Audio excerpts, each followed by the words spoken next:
दोस्तों आज की इस वीडियो में 9.1 एक्सरसाइज जो है उसका 4 नंबर और 5 नंबर क्वेश्चन करेंगे। तो चलिए जल्दी से शुरू करते हैं। तो जैसा कि यहाँ पहला क्वेश्चन दिया गया है कि भूमि के एक बिंदु से जो मीनार के पाद बिंदु से 30 मीटर की दूरी पर है। ध्यान देना है, क्वेश्चन को समझना है कि भूमि के एक बिंदु से मान लेते हैं कि यहाँ पर ध्यान देना है कि ये एक भूमि है, ठीक। तो भूमि के एक बिंदु से जो मीनार के पाद बिंदु से 30 मीटर की दूरी पर है। मान लेते हैं कि भूमि ये है, तो यहाँ पर एक मीनार है, तो इस प्रकार से मीनार खड़ा कर लेते हैं। यहाँ जब मीनार खड़ा कर लिए तो भूमि के एक बिंदु, तो भूमि के एक बिंदु ये हो गया और दूसरा बिंदु ये जहाँ से मीनार खड़ा हुआ है। तो यहाँ से यहाँ तक की जो दूरी है वो 30 मीटर बताया जा रहा है।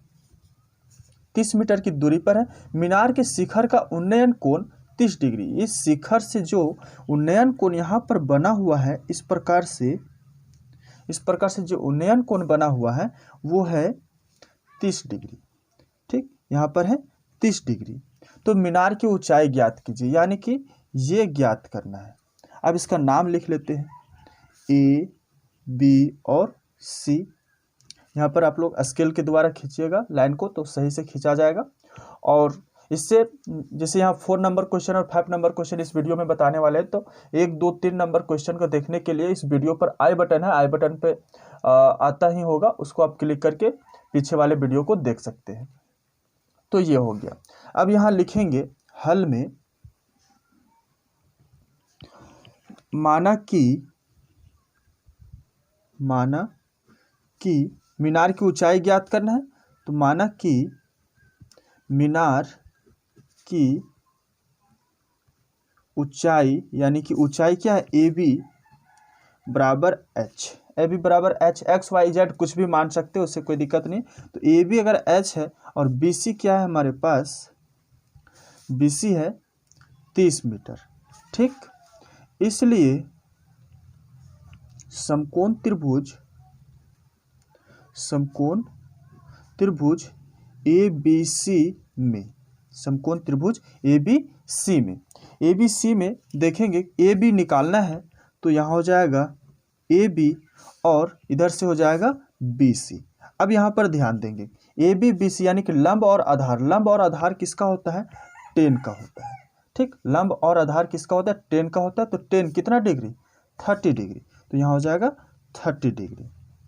आगे है कि ए बी जो कुछ नहीं, तो इसके बदले में क्या माने हैं, एच, और बी सी जो है वो 30 मीटर दिया हुआ है, बराबर 1030 का मान जो है वो होता है 1/√3।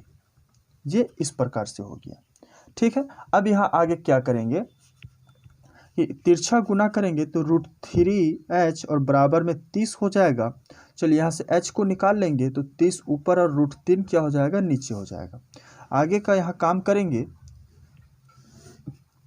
कि ये 30√3 आ गया इस प्रकार से, तो इसका तो ऐसे आंसर लिख नहीं सकते, √3 का मान लिख करके भाग दे करके भी इसका आंसर लिख सकते हैं।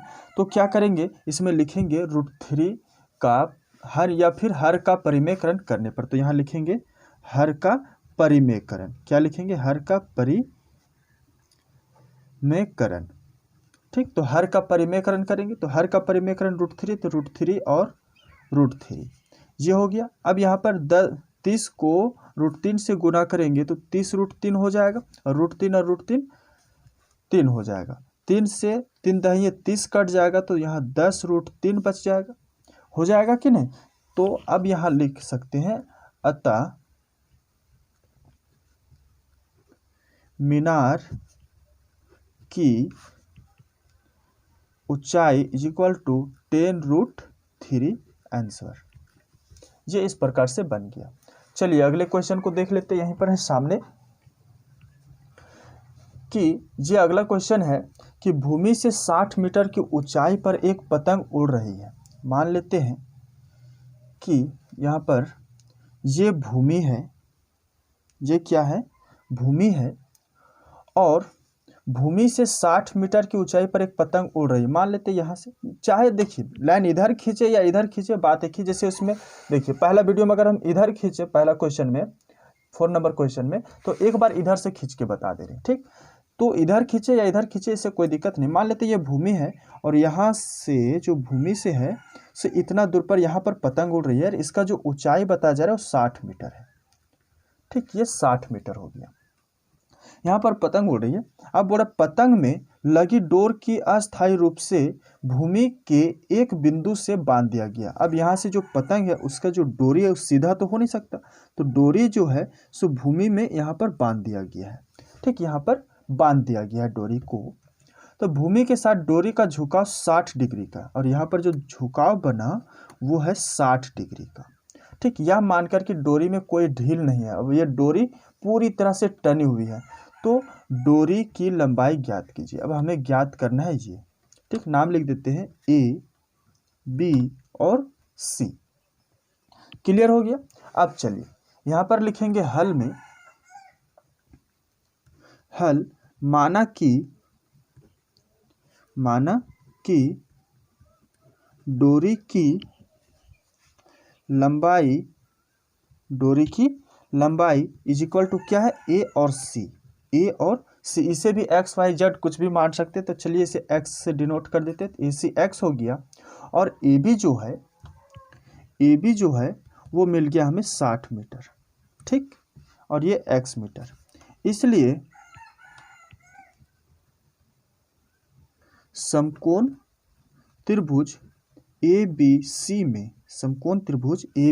सी में दिया हुआ है ए बी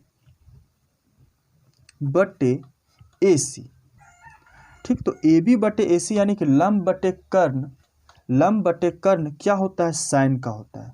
साइन कितना डिग्री, 60 डिग्री, तो साइन 60 डिग्री। चलिए आगे बढ़ते हैं। तो ए बी जो है वो है 60 मीटर और ए सी जो है उसे x माने हैं, बराबर साइन 60 डिग्री का मान होता है √3/2, ठीक। इस प्रकार से ये होता है। अब यहाँ पर क्या करेंगे, इसे तिरछा गुना कर लेंगे, तो x को √3 से तो √3x और इधर 60 को 2 से तो 120 हो जाएगा, ठीक है।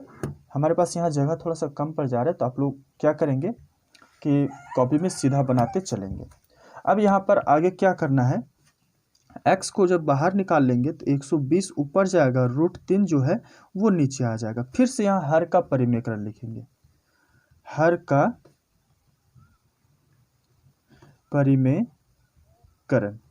परिमेयकरण करने पर तो यहाँ 120 √3 गुना √3 और √3 बराबर 120 को √3 से गुना करेंगे तो 120 √3 हो जाएगा, और 3 को 3 से गुना करेंगे तो 3 यहाँ से ये कट जाएगा, तो 4 तिया 12 यानी कि 40 √3 हो जाएगा, 40 √3। अब लिख सकते हैं, अतः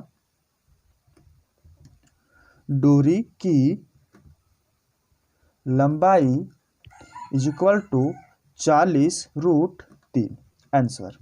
इस प्रकार से इस क्वेश्चन को भी सॉल्व कर लिया गया। आशा करते हैं कि आप लोगों को ये समझ में आ गया होगा, और अगर समझ में आया और अच्छा लगा तो हमारे वीडियो को लाइक ज़रूर करें, कमेंट में लिखें कि वीडियो आपको कैसा लगा, ठीक है। और इस प्रकार के वीडियो पाने के लिए कमेंट पर कीजिए कि कौन सा वीडियो आप लोग को चाहिए, किस टॉपिक पे चाहिए, वो हम आप लोग तक ज़रूर पहुंचाने का काम करेंगे। चलिए इस वीडियो को इतने ही तक, थैंक यू, धन्यवाद।